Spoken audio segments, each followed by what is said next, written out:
இந்திய நேரப்படி காலை 8:30 மணி செய்திகள். முதலில் ஜெம் தலைப்புச் செய்திகளை காணலாம். முன்னாள் பிரதமர் அடல் பிகாரி வாஜ்பாயின் 7ஆம் ஆண்டு நினைவு நாள் கடைபிடிப்பு. வாஜ்பாய் நினைவிடத்தில் குடியரசுத் தலைவர், பிரதமர், மத்திய அமைச்சர்கள் மலரஞ்சலி. நாகாலாந்து ஆளுநர் இலகணேசன் மறைவுக்கு அரசியல் கட்சி தலைவர்கள் இரங்கல். தமிழ்நாடு முதலமைச்சர் மு.க.ஸ்டாலின் நேரில் சென்று மாலை வைத்து மரியாதை. மகாராஷ்டிர தலைநகர் மும்பையில் நேற்றிரவு முதல் விடிய விடிய பெய்த அடைமழை. சாலைகளில் தண்ணீர் தேங்கியுள்ளதால் மக்களின் இயல்பு வாழ்க்கை பாதிப்பு.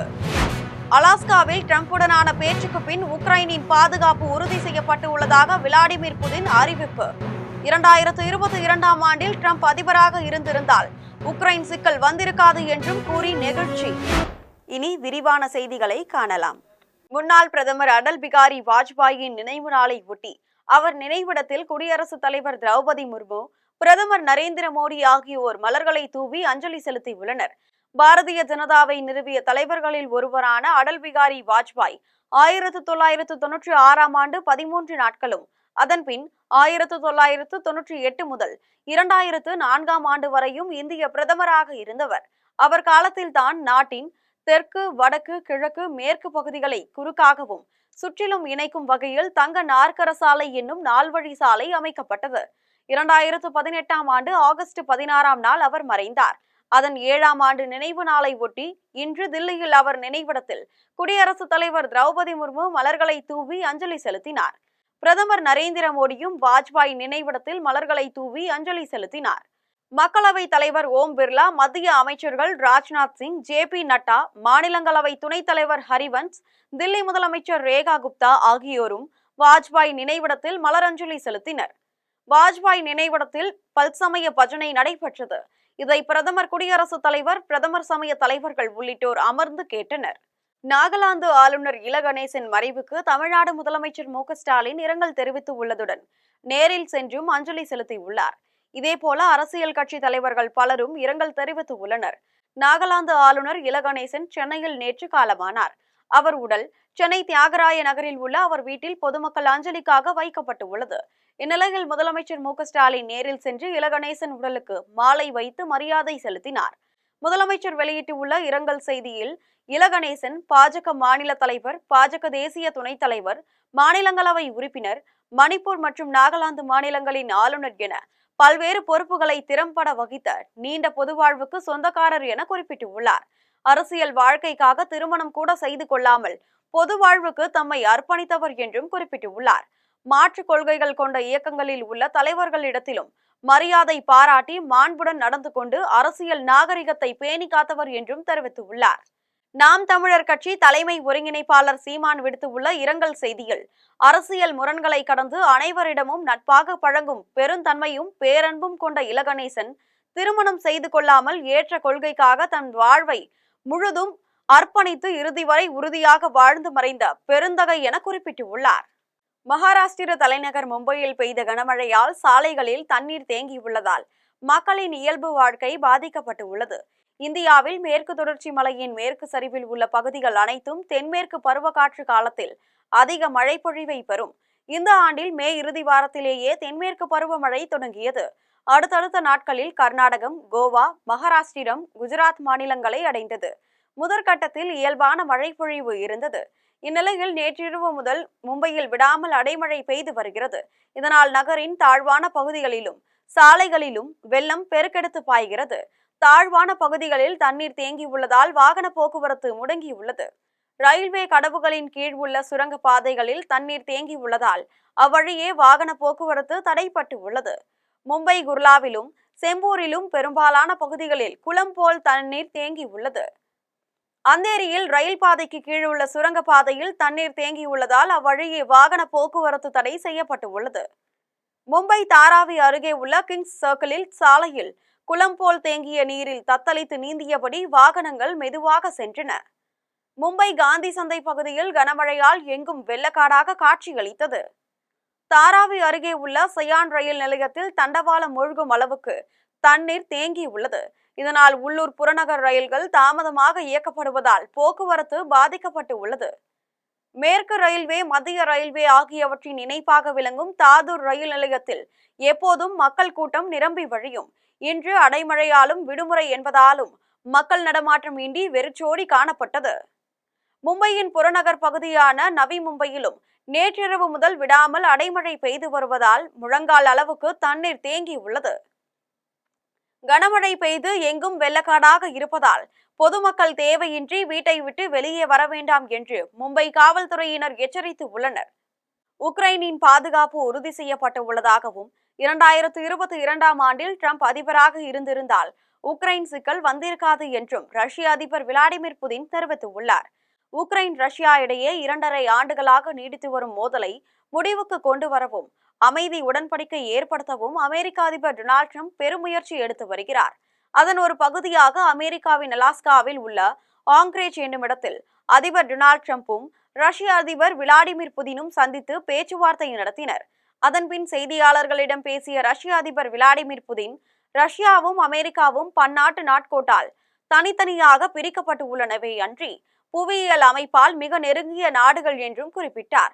இரு நாடுகளிடையே உள்ள பேரிங் நீரிணைப்பு வெறும் 42 கிலோமீட்டர் தொலைவே உள்ளதாகவும் தெரிவித்தார். 2ஆம் உலகப் போரில் ரஷ்யாவும் அமெரிக்காவும் இணைந்து செயல்பட அலாஸ்கா பொதுத்தளமாக விளங்கியதாகவும் புதின் குறிப்பிட்டார். அமெரிக்காவுடனான சந்திப்பு ஜோ பிடன் ஆட்சிகள் 2022ஆம் ஆண்டுக்கு பின் நின்று போனதாக குறிப்பிட்ட புதின், அந்த காலத்தில் ட்ரம்ப் அதிபராக இருந்திருந்தால் உக்ரைன் சிக்கலே வந்திருக்காது என்றும் தெரிவித்தார். இந்த சிக்கலை தீர்க்க ட்ரம்ப் எடுத்து வரும் முயற்சிகளை பாராட்டிய புதின், உக்ரைனின் பாதுகாப்பு உறுதிப்படுத்தப்பட்டுள்ளதாக தெரிவித்தார். உக்ரைனும் ரஷ்யாவும் சகோதர நாடுகள் என்றும் இரண்டும் ஒரே வேர்களை கொண்டிருப்பதாகவும் புதின் குறிப்பிட்டார். அமெரிக்க அதிபருடனான சந்திப்பு மாஸ்கோவில் நடைபெறும் என்றும் அதிபர் புதின் கூறினார். இந்திய கூட்டணியின் வாக்கு திருட்டு விவகாரத்தை எதிர்கொள்ள உள்ளதாக நாடாளுமன்ற உறுப்பினர் மாணிக்கம் தாகூர் பேட்டியளித்து உள்ளார். மதுரை மாவட்டத்தில் பாஜக அரசை கண்டித்து காங்கிரஸ் கட்சியின் சார்பில் மெழுகுவர்த்தி ஏற்றி பேரணி நடைபெற்றது. இப்பேரணியில் விருதுநகர் நாடாளுமன்ற உறுப்பினர் மாணிக்கம் தாகூர் செய்தியாளர்களை சந்தித்து பேசிய போது, மிகப்பெரிய வாக்கு திருட்டு குறித்து தேர்தல் ஆணையத்தை சந்தித்து முறையிட சென்ற போது ராகுல் காந்தியை கைது செய்து உள்ளனர். இதனையடுத்து பீகாரில் வாக்காளர் பட்டியலில் இருந்து 65 லட்சம் வாக்காளர்கள் நீக்கப்பட்டதுக்கு எதிராக உச்சநீதிமன்றம் அளித்துள்ள தீர்ப்பு வரவேற்கத்தக்கது என்று தெரிவித்துள்ளார். மேலும் ராகுல் காந்தி தலைமையில் வாக்காளர் நியாய யாத்திரை இந்தியா முழுவதும் நடைபெற உள்ளதாக தெரிவித்தார். இந்நிகழ்ச்சியின் இறுதி நாளில் தமிழ்நாடு முதலமைச்சர் மு.க.ஸ்டாலின் உட்பட இந்தியா கூட்டணி கட்சியின் தலைவர்கள் கலந்து கொள்கிறார்கள் என்றும் தெரிவித்தார். கோலாலம்பூரில் வந்து கொண்டிருந்த ஏர் ஏசியா விமானம் திடீரென ஏற்பட்ட இயந்திர கோளாறு காரணமாக சென்னை விமான நிலையத்தில் அவசரமாக தரையிறங்கிய நிலையில் 166 பேர் உயிர் தப்பியுள்ளனர். மலேசிய நாட்டு தலைநகர் கோலாலம்பூரில் இருந்து இந்தியாவின் கேரள மாநிலம் கோழிக்கோடு செல்லும் ஏர் ஏசியா விமானம் 158 பயணிகள் உட்பட 166 பேருடன் கோலாலம்பூரில் இருந்து இரவு புறப்பட்டு கோழிக்கோடு நோக்கி சென்று கொண்டு இருந்தது. இந்த நிலையில் ஏர் ஏசியா விமானம் நள்ளிரவில் திடீரென இயந்திர கோளாறு ஏற்பட்டு உள்ளதை அடுத்து விமானத்தை அவசரமாக தரையிறக்கிய விமானி முடிவு செய்தார். ஏர் ஏசியா விமானம் சென்னை விமான நிலையத்தில் பத்திரமாக தரையிறங்கியது. தொடர்ந்து பயணிகள் அனைவரும் விமானத்தில் இருந்து கீழே இறக்கப்பட்டு உயிர் தப்பினர். அதோடு பயணிகள் அனைவரையும் சென்னை விமான நிலையத்தில் இருந்து சொகுசு பேருந்துகளில் ஏற்றப்பட்டு சென்னையில் உள்ள பல்வேறு விடுதிகளில் தங்க வைக்கப்பட்டு உள்ளனர். இந்த விமானம் பழுது பார்க்கப்பட்டு மாலை மீண்டும் கோழிக்கோடு புறப்பட்டு செல்லும் என்று அறிவிக்கப்பட்டு உள்ளது. ராமநாதபுரம் ராஜமாரியம்மன் கோவிலில் அபிஷேகம் அலங்காரம் விழா மிக சிறப்பாக நடைபெற்றது. ராஜமாரியம்மன் கோவிலில் ஆடி கடைசி வெள்ளிக்கிழமை நிகழ்ச்சி மிக சிறப்பாக நடைபெற்றது. இதில் பரம்பரை பூஜாரிகள் ராஜா தலைமையில் சீர்தட்டுகளுடன் புனித நீரை தலையில் சுமந்து 4 பிரகாரங்களையும் சுற்றி வலம் வந்த பின்பு அபிஷேகம் நடைபெற்றது. தொடர்ந்து பால், தயிர், நெய், தேன், பழங்கள் உள்ளிட்ட அபிஷேக பொருட்கள் கொண்டு அன்னாபிஷேகம், சொர்ணாபிஷேகம் போன்ற 30 வகையான அபிஷேகங்கள் நடைபெற்றது. பின்பு ராஜமாரியம்மன் வளையல் அலங்காரத்தில் பக்தர்களுக்கு அருள் பாலித்தார். இவ்விழாவில் சுற்றுவட்டாரத்தில் உள்ள கிராம மக்கள் ஏராளமானோர் கலந்து கொண்டனர். இதன் பிறகு பங்கேற்றவர்களுக்கு அன்னதானம் வழங்கினர். தேர்தல் ஆணையத்தை கண்டித்தும் ஒன்றிய பாஜக அரசை கண்டித்தும் நகர காங்கிரஸ் கட்சியின் சார்பில் மெழுகுவர்த்தி ஏந்தி பேரணி நடைபெற்றது. கடலூர் மாவட்டம் காட்டுமன்னார் கோவிலில் ஒன்றிய நகர காங்கிரஸ் கட்சியின் சார்பில் தேர்தல் ஆணையத்தை கண்டித்தும் ஒன்றிய பாஜக அரசை கண்டித்தும் மெழுகுவர்த்தி ஏந்தி பேரணி நடைபெற்றது. இந்த பேரணிக்கு காங்கிரஸ் கட்சியின் மாநில துணைத் தலைவர் மணிரத்தினம் தலைமை தாங்கினார். இந்த பேரணியில் ஆளும் பாஜக அரசை கண்டித்து பல்வேறு முழக்கங்கள் எழுப்பினர். இதனைத் தொடர்ந்து வட்டாட்சியர் அலுவலகம் அருகில் உள்ள சுவாமி சகஜானந்தா சிலை அருகே நிறைவு பெற்றது. இதில் மாநில பொதுக்குழு உறுப்பினர் மணிமொழி, மாநில இளைஞரணி முன்னாள் பொதுச் செயலாளர் கமல் மணிரத்தினம், இளைஞரணி துணைத் தலைவர் அரவிந்த் மணிரத்தினம் உள்ளிட்ட கட்சி நிர்வாகிகள் ஏராளமானோர் கலந்து கொண்டனர். காரைக்கால் மாவட்டம் கோட்டுச்சேரியில் உள்ள யோகேஸ்வரி அம்மன் ஆலயத்தில் பால்குட ஊர்வலம் நடைபெற்றது. கோட்டுச்சேரி எம்ஜிஆர் சாலையில் யோகேஸ்வரி அம்மன் ஆலயம் அமைந்து உள்ளது. இங்கு ஆடி மாதம் கடைசி வெள்ளிக்கிழமையை முன்னிட்டு கோட்டுச்சேரி வரதராஜ பெருமாள் கோவிலில் இருந்து 300க்கும் மேற்பட்ட பக்தர்கள் பால்குடம் எடுத்து யோகேஸ்வரி அம்மன் ஆலயத்தை வந்தடைந்தனர். தொடர்ந்து பக்தர்கள் கொண்டு வந்த பால்குடங்களை கொண்டு மகா அபிஷேகம் நடைபெற்றது. இதில் வண்ண மலர்களால் அலங்கரிக்கப்பட்ட யோகேஸ்வரி அம்மனுக்கு மகா தீபாராதனையும் நடைபெற்றது. இதில் ஏராளமான பக்தர்கள் கலந்து கொண்டு அம்மனை வழிபட்டனர். இந்நிகழ்ச்சியின் இறுதியில் கஞ்சிவாத்தல் அன்னதானம் வழங்கினர். புதுச்சேரி மாநிலம் காரைக்கால் அடுத்த அம்பகரத்தூரில் பத்ரகாளியம்மன் ஆலயத்தில் திருவிளக்கு பூஜை நிகழ்ச்சி நடைபெற்றது. காரைக்கால் அடுத்த அம்பகரத்தூரில் பத்ரகாளியம்மன் ஆலயம் அமைந்து உள்ளது. இங்கு ஆடி மாதம் கடைசி வெள்ளிக்கிழமை முன்னிட்டு 2508 திருவிளக்குகளால் பெண்கள் பூஜை செய்து வழிபட்டனர். இதில் காரைக்கால், தமிழகத்தை சேர்ந்த பல்வேறு பகுதிகளில் இருந்து 2000க்கும் மேற்பட்ட பெண்கள் கலந்து கொண்டனர். இதில் பத்ரகாளி அம்மனுக்கு சிறப்பு அபிஷேக ஆராதனைகள் காண்பிக்கப்பட்டன. இந்த விழாவில் ஏராளமான காவல்துறையினர் பாதுகாப்பு பணியில் ஈடுபடுத்தப்பட்டனர். இதில் ஆலய நிர்வாக அதிகாரி அருணாகிரிநாதன், அறங்காவலர் குழு நிர்வாகிகள் உள்ளிட்ட ஏராளமான பக்தர்கள் கலந்து கொண்டு அம்மனை தரிசித்து அருள் பெற்றனர். சேலம் மாவட்டம் வாழப்பாடி அடுத்த பேலூரில் அங்காள பரமேஸ்வரி அம்மன் கோவிலில் பால்குட ஊர்வலம் நடைபெற்றது. வாழப்பாடி அடுத்த பேலூரில் அங்காள பரமேஸ்வரி அம்மன் கோவில் அமைந்து உள்ளது.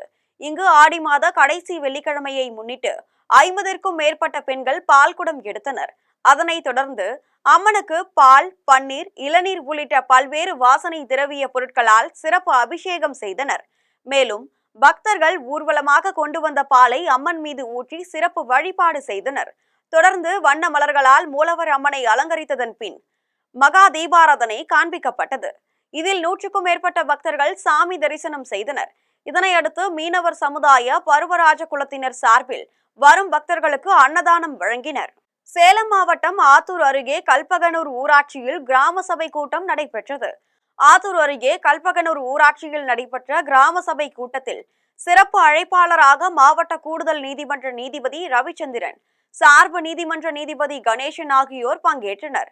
இதில் நீதிபதிகள் பாதுகாப்பு சட்டங்கள் குறித்த விழிப்புணர்வுகளை ஏற்படுத்தினர்.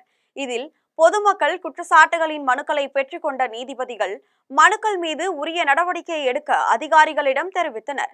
இந்த கூட்டத்தில் வட்டார வளர்ச்சி அலுவலர் செந்தில் உட்பட அனைத்து துறை அதிகாரிகள், ஊர் பொதுமக்கள் என பலர் கலந்து கொண்டனர். கடலூர் மாவட்டம் வேப்பூர் ஊராட்சியில் பட்டியல் இன மக்கள் வசிக்கும் பகுதியில் அடிப்படை வசதிகள் செய்து தராததை கண்டித்து கிராம சபை கூட்டத்தில் வாக்குவாதம் நடைபெற்றது. வேப்பூர் ஊராட்சியில் பட்டியல் இன மக்கள் வசிக்கும் பகுதியில் கழிவுநீர், கால்வாய் வசதி, சாலை வசதி, ஆக்கிரமிப்புகள் அகற்றுதல், முறையான குடிநீர் வசதி செய்து தர நடவடிக்கை எடுக்க வேண்டும் என கோரிக்கை வைத்து உள்ளனர். இதனை முறையான நடவடிக்கை எடுக்காததால் கடந்த ஆண்டு போராட்டம் நடத்துவதாக அறிவிக்கப்பட்ட கிராம மக்கள் அதிகாரிகள் நடத்திய பேச்சுவார்த்தையில் பட்டியலின மக்களின் கோரிக்கையை நிறைவேற்றி தருவதாக உறுதியளித்துள்ளார். ஆனால் கிராம மக்களின் கோரிக்கையை அதிகாரிகள் நிறைவேற்றவில்லை. தொடர்ந்து நடைபெற்ற கிராம சபை கூட்டத்தில் ஊராட்சி ஒன்றிய அதிகாரிகளிடம் கோடிக்கணக்கில் வருவாய் வரும் ஊராட்சியில் அடிப்படை வசதிகள் செய்து தராமல் அதிகாரிகள் பொய்யான வாக்குறுதி அளித்து பட்டியலின மக்களை ஏமாற்றி வாக்குவாதத்தில் ஈடுபட்டனர். தொடர்ந்து துணை வட்டார வளர்ச்சி அலுவலர் பொதுமக்கள் எழுப்பிய கேள்விக்கு பதிலளிக்காமல் அமைதியாக இருந்ததால் வாக்குவாதம் நடைபெற்றது. வேலூர் மாவட்டம் குடியாத்தத்தில் சுகாதார பணிகள் மேம்படுத்துதல் உள்ளிட்டவை குறித்து கிராம சபா கூட்டம் நடைபெற்றது. குடியாத்தத்தில் ஊரிசு கல்லூரி நிர்வாகத்தினர் மேலாளத்தூர் பஞ்சாயத்தில் சுகாதார பணிகள் மேம்படுத்துதல் உள்ளிட்டவை குறித்து பேசினர். தொடர்ந்து குடியாத்தத்தில் மேல்முட்டுக்கூர் பஞ்சாயத்து சார்பில் சிறப்பு கிராம சபா கூட்டம் பஞ்சாயத்து தலைவர் சுந்தர் தலைமையில் நடைபெற்றது. இந்நிலையில் பஞ்சாயத்து உட்பட்ட அனைத்து பகுதிகளிலும் காவேரி கூட்டு குடிநீர் திட்டத்தின் கீழ் குடிநீர் பணியினை விரிவாக்கம் செய்ய வேண்டும், இதனை குறித்த தீர்மானங்கள் நிறைவேற்றினர். மேலும் வளத்தூர் கிராமத்தில் சிறப்பு கிராம சபா கூட்டம் நிர்மலா சேட்டு தலைமையில் நடைபெற்றது. இதில் வளத்தூர் பஞ்சாயத்தில் உள்ள ஏழை எளியோருக்கு அரசு இலவச வீட்டுமனை பட்டா வழங்க வேண்டும், வரும் மழைக்காலம் என்பதால் சுகாதார பணிகள் மேம்படுத்துதல் உள்ளிட்டவை குறித்து பேசியுள்ளனர். வாழப்பாடியில் கிராம சபை கூட்டத்தை கிராம மக்கள் புறக்கணித்தனர். சேலம் மாவட்டம் வாழப்பாடி அடுத்த சந்திரப்பிள்ளை வலசு ஊராட்சி ஒன்றியத்தில் கிராம சபை கூட்டம் நடைபெற்றது. இந்த கூட்டத்தில் 100க்கும் மேற்பட்ட பொதுமக்கள் கலந்து கொண்டு கோரிக்கைகளை நிறைவேற்ற வேண்டும் என வலியுறுத்தினர். இதில் 35 ஆண்டுகளாக சந்திரப்பிள்ளை வலசு ஊராட்சியில் பணியாற்றி வரும் ஊராட்சி செயலாளரை பணிமாற்றம் செய்ய வேண்டும் என அரசு அதிகாரிகளிடம் கொடுக்கப்பட்ட மனுக்கள் டீ கடைக்கு செல்கிறது என குற்றம் சாட்டினர். மேலும் சந்திரப்பிள்ளை வலசு ஊராட்சியில் தெருவிளக்கு, சாக்கடை வசதி, குடிநீர் வசதி உள்ளிட்ட பல்வேறு அடிப்படை வசதிகள் இல்லாமல் மக்கள் தவித்து வருகின்றனர். தொடர்ந்து 800க்கும் மேற்பட்ட குடும்பங்களுக்கு பட்டா வழங்கிட வேண்டும் எனவும் வலியுறுத்தி அதிகாரிகளிடம் வாக்குவாதத்தில் ஈடுபட்டனர். மேலும் அங்கன்வாடி மையத்தில் 9 ஆண்டுகளாக கழிவறை இல்லாததால் பச்சிளம் குழந்தைகள் சாலையோரத்தில் இயற்கை உபாதை கழிப்பதாக அங்கன்வாடி மைய ஊழியர்கள் தெரிவித்தனர். இதனை தமிழக அரசு போர்க்கால அடிப்படையில் நடவடிக்கை எடுத்து நடுப்பட்டி சந்திரப்பிள்ளை வலசு கிராம மக்களுக்கு அடிப்படை வசதிகளை செய்து தர வேண்டும் என கோரிக்கை விடுத்தனர். செய்யாறு கம்பன் நகரில் பதுக்கி வைத்திருந்த அரசு மதுபான பாட்டில் மூட்டைகளை காவல்துறையினர் பறிமுதல் செய்தனர். திருவண்ணாமலை மாவட்டம் செய்யாறு கம்பன் நகரில் சுதந்திர தினம், கிருஷ்ண ஜெயந்தியை முன்னிட்டு அரசு மது பாட்டில்களை மறைமுகமாக கூடுதல் விலைக்கு விற்பனை செய்ய பதுக்கி வைத்திருப்பதாக காவல்துறையினருக்கு ரகசிய தகவல் கிடைத்தது. இதனையடுத்து செய்யாறு காவல் ஆய்வாளர் ஜீவராஜ் மணிகண்டன் தலைமையில் உளவுத்துறை பிரிவு காவலர் முருகன் உள்ளிட்ட காவல்துறையினர் சோதனை செய்தனர். அப்போது கம்பன் நகர் பகுதியில் வீடுகள், முள்வேலி, முட்புதர்கள், செங்கல் மறைவில் குப்பை கூலங்களிலும் மண்ணிலும் புதைத்து வைத்திருந்த மதுபாட்டில்கள் மூட்டைகளை பறிமுதல் செய்தனர். மதுரை மாவட்டம் விளாச்சேரியில் விநாயகர் சதுர்த்தியை முன்னிட்டு கைவினை கலைஞர்களின் குடும்பத்தினர் விநாயகர் சிலைகள் தயாரிக்கும் பணியில் ஈடுபட்டு வருகின்றனர். விநாயகர் சதுர்த்தி விழா வருகின்ற 27ஆம் தேதி நாடு முழுவதும் கொண்டாடப்பட உள்ள நிலையில் மதுரை மாவட்டம் விளாச்சேரி கிராமத்தில் தலைமுறையாக 200க்கும் மேற்பட்ட கைவினை கலைஞர்களின் குடும்பத்தினர் களிமண் பொம்மைகள் தயாரிப்பு பணியில் ஈடுபட்டு வருகின்றனர். இங்கு அனைத்து விதமான விழாக்களுக்கும் தேவையான சுவாமி சிலை பொம்மைகள், கொலு பொம்மைகள், கிறிஸ்துமஸ் குடில், கிருஷ்ணன் சிலை பொம்மைகள் என சிறியது முதல் பெரியது வரை என பல்வேறு அளவுகளில் சிறப்பான கை வேலைப்பாடுகளுடன் தயாரித்து வருகின்றனர். அந்த வகையில் தற்போது விநாயகர் சதுர்த்தி விழாவை முன்னிட்டு விநாயகர் சிலை தயாரிப்பு பணிகளில் கைவினை கலைஞர்கள் மும்முரமாக ஈடுபட்டு வருகின்றனர். தஞ்சாவூர் மாவட்டம் பாபநாசம் ஒன்றியம் வழுத்தூர் ஊராட்சியில் உள்ளஞ்சாலை 1 லட்சம் ரூபாய் மதிப்பீட்டில் தமிழக வெற்றி கழகத்தினர் சீரமைத்தனர். பாபநாசம் ஒன்றியம் வழுத்தூர் ஊராட்சியில் ரயில்வே ஸ்டேஷன் தெருவில் போடப்பட்ட சாலை 10 ஆண்டுகளுக்கும் மேலாக குண்டும் குழியுமாக காட்சியளிக்கின்றது. இதனால் வாகன ஓட்டிகள் சாலையில் விழுந்து விபத்துக்குள்ளாகின்றனர். இப்பகுதியில் தமிழக வெற்றி கழகத்திற்கு உறுப்பினர் சேர்க்கைக்காக தமிழக வெற்றி கழகத்தின் பாபநாசம் சட்டமன்ற தொகுதி பொறுப்பாளர் அசாருதீன் உதுமான் அலி கட்சியினர் சென்றிருந்தனர். அப்போது சாலை குண்டும் குழியுமாக இருப்பதை பார்வையிட்டு கிராம மக்களின் கோரிக்கையை ஏற்று தமிழக வெற்றி கழகம் சார்பில் உடனடியாக 1 லட்சம் ரூபாய் மதிப்பீட்டில் தஞ்சை வடக்கு மாவட்ட செயலாளர் நிஜாம் அலி முன்னிலையில் JCB இயந்திரத்தின் மூலம் சிமெண்ட் சாலை அமைத்தனர். பணியின் போது மாவட்ட துணை செயலாளர் ரம்யா ராஜேஷ், பாபநாசம் சட்டமன்ற தொகுதி அமைப்பாளர் தினேஷ், பாபநாசம் ஒன்றிய பொறுப்பாளர் சாகுல், ஹமீது, ரவி, சசி, சுதாகர், ராம் பிரபு, பாக்யராஜ், நகர பொறுப்பாளர்கள் வெங்கடேசன், சுடலைமுத்து, கணேஷ், தமிழக வெற்றி கழக நிர்வாகிகளும் தொண்டர்களும் கலந்து கொண்டனர். வேலூர் மாவட்டம் குடியாத்தம் ராஜகோபால் நகரில் கெங்கையம்மனுக்கு கண் திறப்பு நிகழ்ச்சி சிறப்பாக நடைபெற்றது. குடியாத்தம் காட்பாடி சாலையில் ராஜகோபால் நகரில் அமைந்துள்ள கெங்கையம்மன் கோவிலில் ஆடி மாத விழா நடைபெற்றது. விழாவின் முன்னதாக கெங்கையம்மன் சிரசு ஊர்வலம் தொடங்கி முக்கிய வீதிகள் வழியாக சென்று கோவிலை வந்தடைந்தனர். பின்னர் அம்மனுக்கு கண் திறப்பு நிகழ்ச்சி நடைபெற்றது. தொடர்ந்து அம்மனுக்கு மாங்கல்யம் அணிவிக்கப்பட்டு சிறப்பு பூஜைகள் நடைபெற்றது. விழாவில் ஏராளமான பக்தர்கள் கலந்து கொண்டு பொங்கல் வைத்து படைகளிட்டு தங்களின் நேர்த்திக்கடனை செலுத்தினர். விழாவில் தலைவர் சத்யானந்தம், கொண்டசமுத்திரம் ஊராட்சி மன்ற தலைவர் அகிலாண்டேஸ்வரி, விழாக்குழு நிர்வாகிகள் சந்திரன், பரந்தாமன், காந்தி, தணிகைவேல், வெங்கடேசன், தினகரன், லோகநாதன் உட்பட ஏராளமான பக்தர்கள் கலந்து கொண்டு கெங்கையம்மனை வழிபட்டனர். விழாவில் பங்கேற்ற 2000க்கும் மேற்பட்டோருக்கு கோவில் நிர்வாகத்தின் சார்பாக அன்னதானம் வழங்கினர். மீண்டும் ஜெம் தலைப்புச் செய்திகள். முன்னாள் பிரதமர் அடல் பிகாரி வாஜ்பாயின் 7ஆம் ஆண்டு நினைவு நாள் கடைபிடிப்பு. வாஜ்பாய் நினைவிடத்தில் குடியரசுத் தலைவர், பிரதமர், மத்திய அமைச்சர்கள் மலரஞ்சலி. நாகாலாந்து ஆளுநர் இலகணேசன் மறைவுக்கு அரசியல் கட்சி தலைவர்கள் இரங்கல். தமிழ்நாடு முதலமைச்சர் மு.க. ஸ்டாலின் நேரில் சென்று மாலை வைத்து மரியாதை. மகாராஷ்டிர தலைநகர் மும்பையில் நேற்றிரவு முதல் விடிய விடிய பெய்த அடைமழை. சாலைகளில் தண்ணீர் தேங்கியுள்ளதால் மக்களின் இயல்பு வாழ்க்கை பாதிப்பு. அலாஸ்காவில் டிரம்புடனான பேச்சுக்கு பின் உக்ரைனின் பாதுகாப்பு உறுதி செய்யப்பட்டு உள்ளதாக விளாடிமிர் புதின் அறிவிப்பு. 2022ஆம் ஆண்டில் ட்ரம்ப் அதிபராக இருந்திருந்தால் உக்ரைன் சிக்கல் வந்திருக்காது என்றும் கூறி நெகிழ்ச்சி. இத்துடன் ஜெம் செய்திகள் நிறைவடைகின்றன. மீண்டும் ஜெம் செய்திகள் மதியம் 1:30 மணிக்கு. உடனுக்குடன் செய்திகளை காண gemlive.tv என்ற இணையதளத்தில் இணைந்து இருங்கள். நன்றி, வணக்கம்.